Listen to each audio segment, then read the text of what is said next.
జంతర్ మంతర్ విద్యార్థుల ఉద్యమం మొదటి నుంచి నేటి వరకు సమగ్ర సమాచారం. కొత్తగా చూసేవారికి అర్థమయ్యేలా ఈ ఉద్యమం వెనుక ఉన్న కారణాలు, ఇప్పటివరకు జరిగిన పరిణామాలు మరియు నేటి తాజా బ్రేకింగ్ అప్డేట్ తో కలిపి ఏం జరిగిందో చూద్దాం. 1. అసలు ఈ పోరాటం ఎందుకు ప్రారంభమైంది? పేపర్ లీకులు, అవకతవకలు.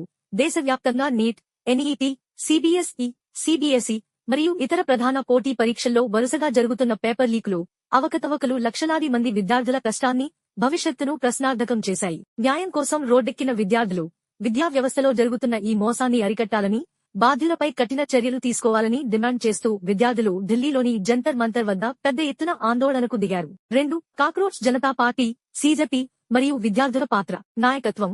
ఈ ఉద్యమానికి కాక్రోచ్ జనతా పార్టీ, సీజేపీ మరియు పలు విద్యార్థి సంఘాలు, అభిజిత్ దిప్కే తదితర నేతల ఆధ్వర్యంలో నాయకత్వం వహిస్తున్నాయి. డిమాండ్లు: కేంద్ర విద్యాశాఖ మంత్రి రాజీనామా చేయాలని, పరీక్షల నిర్వహణలో సమూల ప్రక్షాళన జరగాలని వీరు డిమాండ్ చేస్తూ వచ్చారు. 3. జరిగిన ప్రధాన పరిణామాలు: పోలీసుల ఆంక్షలు, ఘర్షణలు, పార్లమెంట్ ముట్టడికి, సాన్సద్ చలో ప్రయత్నించిన విద్యార్థులపై పోలీసులు లాఠీచార్జ్ చేయడం, వందలాది మందిపై కేసులు నమోదు చేయడం తీవ్ర చర్చనీయాంశమైంది. నిఘా వివాదం: జంతర్ మంతర్ వద్ద ఏఐ, ఫేషియల్ రికగ్నిషన్ కెమెరాలు, మొబైల్ నిఘా వాహనాలు మోహరించడంపై గోప్యతా హక్కుల ఉల్లంఘన ఆరోపణలు వచ్చాయి.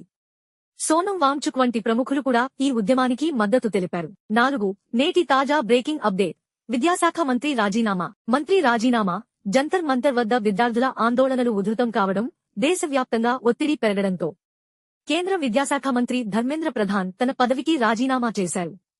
తన రాజీనామా లేఖను ప్రధాని మోదీకి పంపారు. విద్యార్థుల సంబరాలు: మంత్రి రాజీనామా వార్త తెలియగానే జంతర్ మంతర్ వద్ద ఆందోళన చేస్తున్న విద్యార్థులు, సీజేపీ శ్రేణులు జాతీయ జెండాలతో భారీ సంబరాలు చేసుకున్నారు.